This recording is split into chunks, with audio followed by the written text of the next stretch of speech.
Welcome, Blue Jay fans. Welcome to episode 20 of Talking Jays. I'm your host, George Long.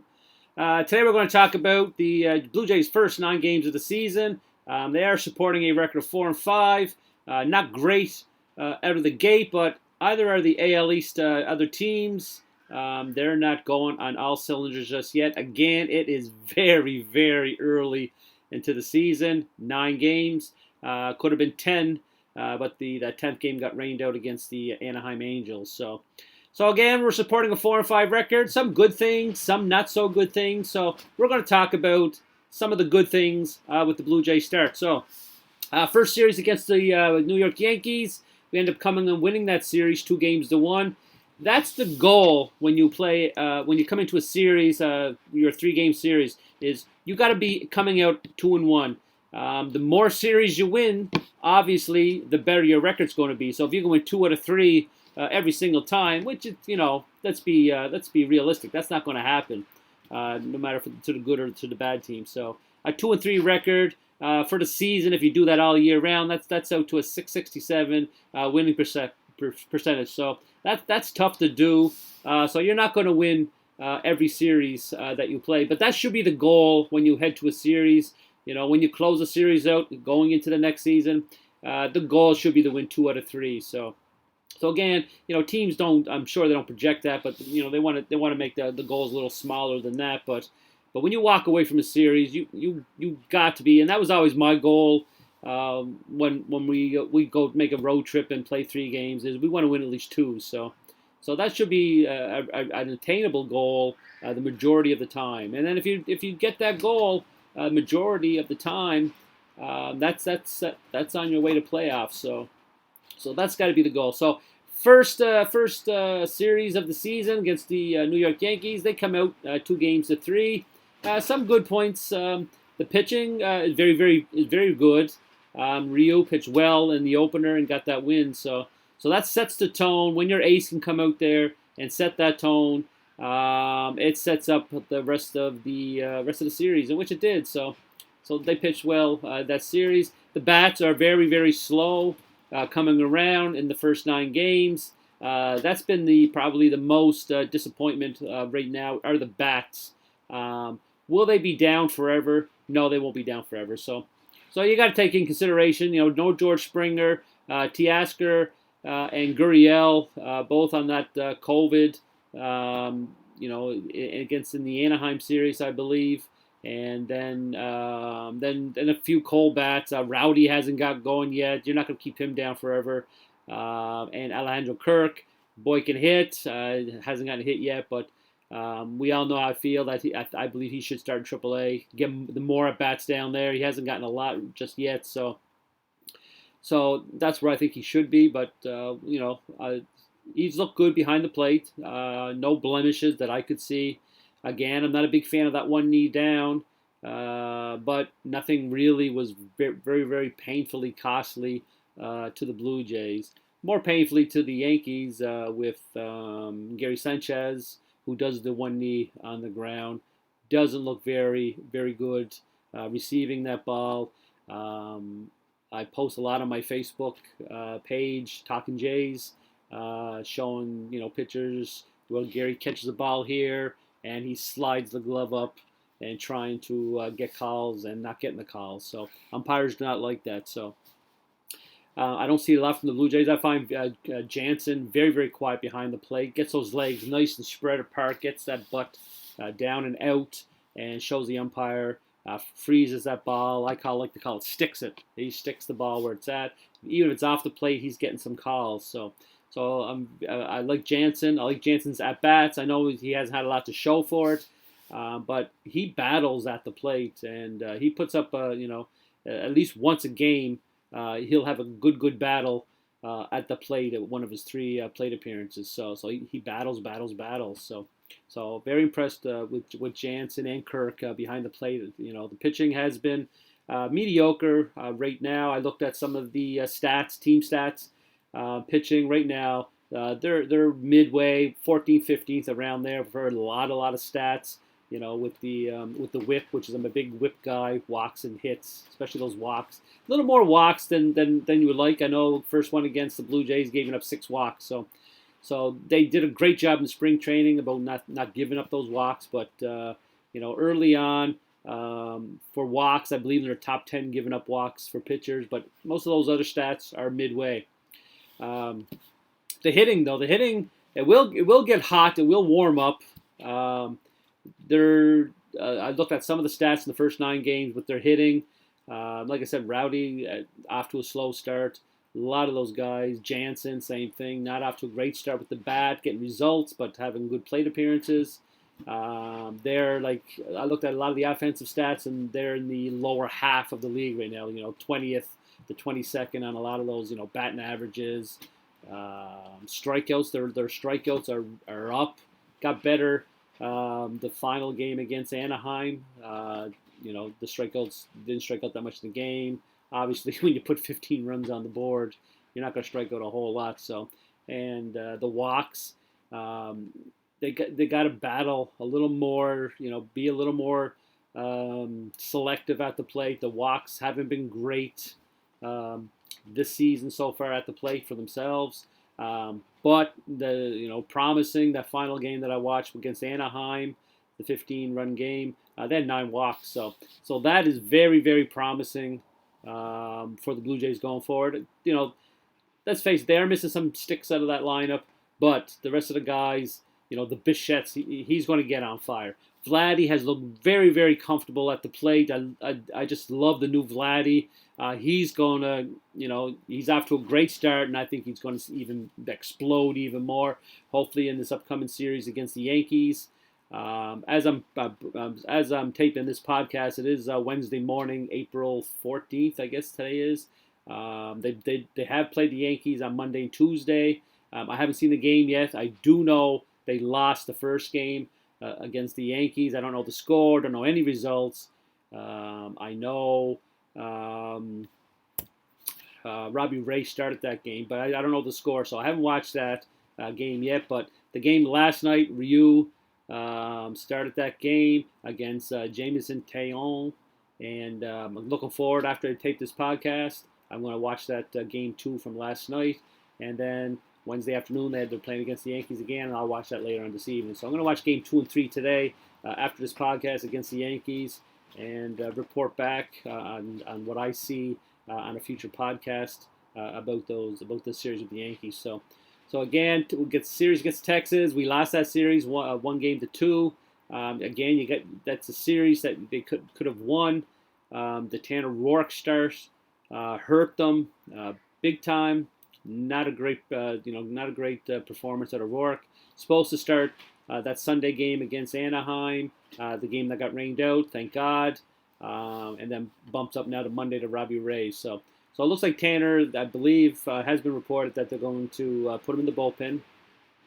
And just looking, I was looking at the schedule for the next couple of weeks.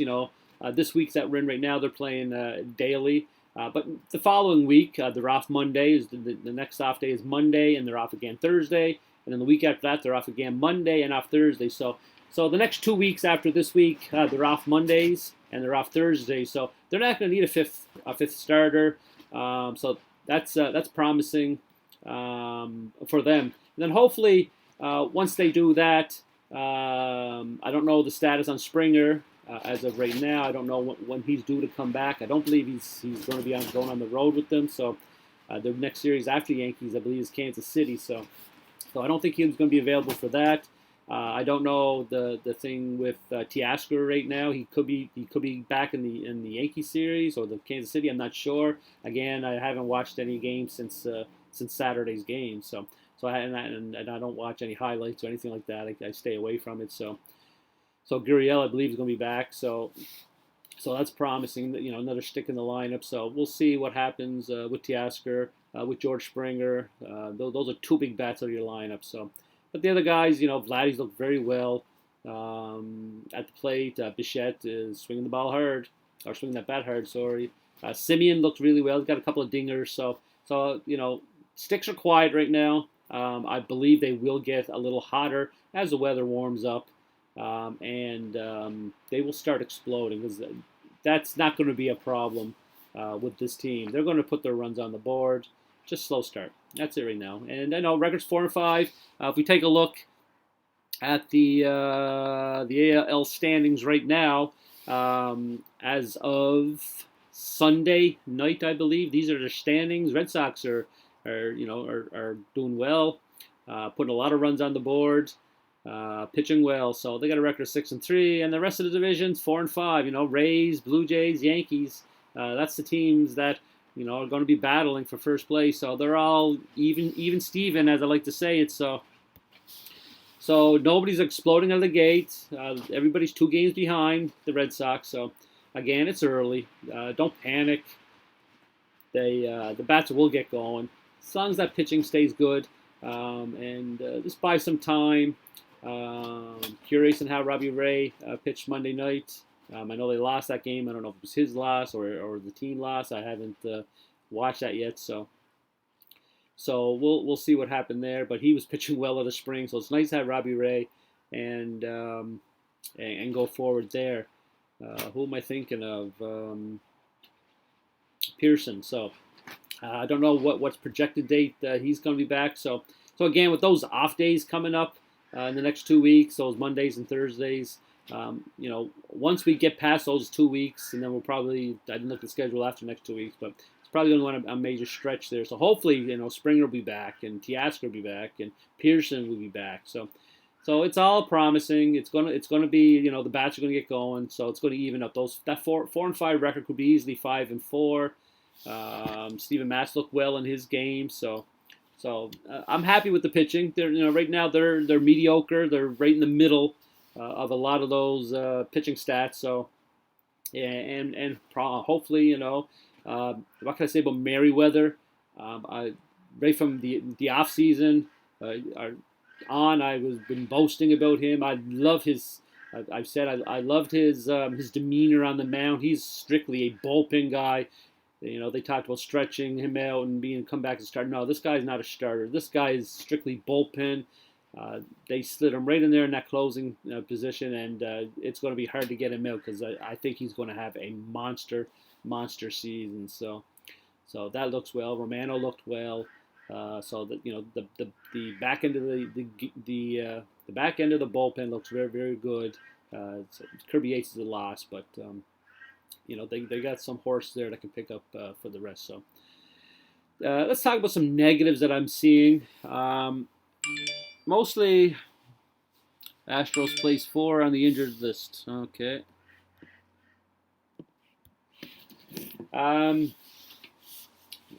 What I'm seeing, the infield defense. I'm not happy with the throws going to first base. Not happy with Vladdy stretching. Unnecessarily stretching at some of those plays, trying to, I don't know what he's trying to do sometimes. A couple times the foot came off the bag and the runners were safe. So, but the throws got to get on line a little more and help him out.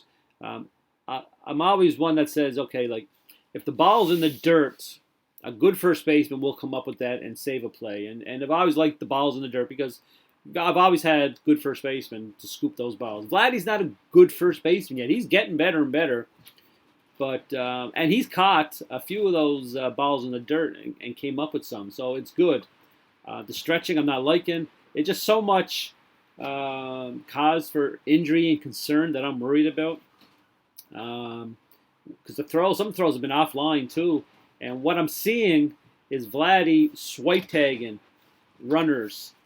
And to me, that could be that. And I've seen it twice in the first week of the baseball game. So to me, that's a dangerous game to play. Whenever I see it, I always think of. I always do this when I'm on the podcast. I forget names, and names they always come to me. But when I get on and get this camera in front of me, I forget. Cliff Floyd is what I'm thinking of. Cliff Floyd, I remember way back when. Swipe tag a runner, and it was not a pretty sight with that wrist. Broke the wrist and missed some time, and that's what happens sometimes on those swipe tags. And you get Stanton, who's, you got anybody, they're 220 coming down that line at 6'4", 200 pounds at 6'1", and you got to throw your hand in there and watch out for those injuries. Again, I've seen it. Does it happen a lot? No, it's very rare that an injury like that could happen, but it's very easily if you're doing it, if you're averaging doing it twice a week, which he did his first week, swipe tagging, that's bringing up the chances of an injury starting. And if you're moving around with runners coming down that line and you're moving around off that bag, that's, to me, it's a little concerning. The throws got to be hitting him in the chest a little more. Hit him in the knees, whatever. I always say keep the ball down. The good first baseman will come up with it, even in the dirt and things like that. But I really like for Bichette and Cavan to really get those throws on the line. I sent a little tweet out to Cliff Floyd the other day. I said, Cliff, I just tagged him in. I said, hey, Cliff, I've seen Vladdy twice now in first week catch balls offline and having to sweep tag runners. I always think of you when first basemen do that, and I'm squeamish every time I see it. And I am. I'm very, very squeamish when I see it because I always worry about that, jamming that wrist or breaking that wrist or breaking that arm. Those are big men coming down the line. So get those throws on, runners. And Cliffy, as I like to call him, sent a little response back to my tweet. And he said something like, you and me both. I turn away immediately when I see it. So he tweeted back on my little tweet to him. And I remember that injury, and then just like it was yesterday, and it was a gruesome injury. And the other one was, maybe remember, see, this is not the same play, but Moises Alou had a gruesome injury around the bag, rounding first base and then stopping suddenly. I couldn't find any videos. I was trying to find the video of Cliff Floyd's injury, but I couldn't find it anywhere on Google or on YouTube. Sorry, I couldn't find it anywhere. I Googled it, I YouTubed it, couldn't find it. But I seen the video, and the one that sticks up in my head is Moises Alou always, and I found that on YouTube. And if you want to watch that video, if you got a weak stomach, don't. But Google Moises Alou rounding first base, and that's quite a leg injury that he had. His foot was twisted, pointing backwards. So it was not a pretty sight. So, but I couldn't find the Cliff Floyd. His wrist was pretty bad. So that concerns me is the defense right there. Get those throws online, boys. Everything will be better once you do. Vladdy's looking okay at first base. Not the best yet. Looking okay. Good first baseman makes up so many plays. You think of see here I forget names again. First base at St. Louis. Before he got there, they were having a lot of errors. But as soon as he came and joined the team, boom, defensively they picked up really good. So good. Not any slug can go play first base. I know they talk that, but you need a good first baseman to save some plays. So let's get those throws on. So yeah, that's it. That's it for this episode. We're 20 minutes in. I'm trying to keep 20 minutes. What I'm going to start doing, I'm working heavy now. So when I started this, I wasn't working. So now I'm heavy, steady working. So probably going to do what I like to call Sunday night Talking Jays. So every Sunday night, I'm going to send out do a podcast, talk about the week that was. The majority of times, Blue Jays won't be playing Sunday night, so that's registered for Sunday night baseball, and Blue Jays usually don't make Sunday night baseball games, so unless they're playing a New York team or something like that.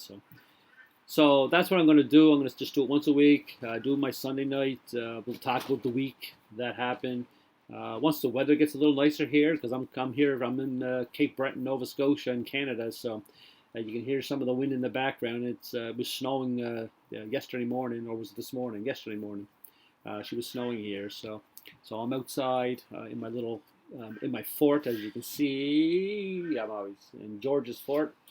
You can hear the ducks in the background even squawking right now. So that's it for this episode. Stay tuned. I'm going to come back on board on Sunday nights. I'm going to do every Sunday night. We're going to talk. Eventually, like I said, once the weather gets nice, I'm going to we're going to start going live Maybe I'll have some Talking Jays fans come aboard with me.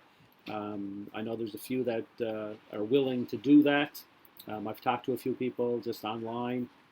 They're willing to come on board, give their views and things like that. We'll, myself and whoever's going to be coming in, streaming with me in the dual video.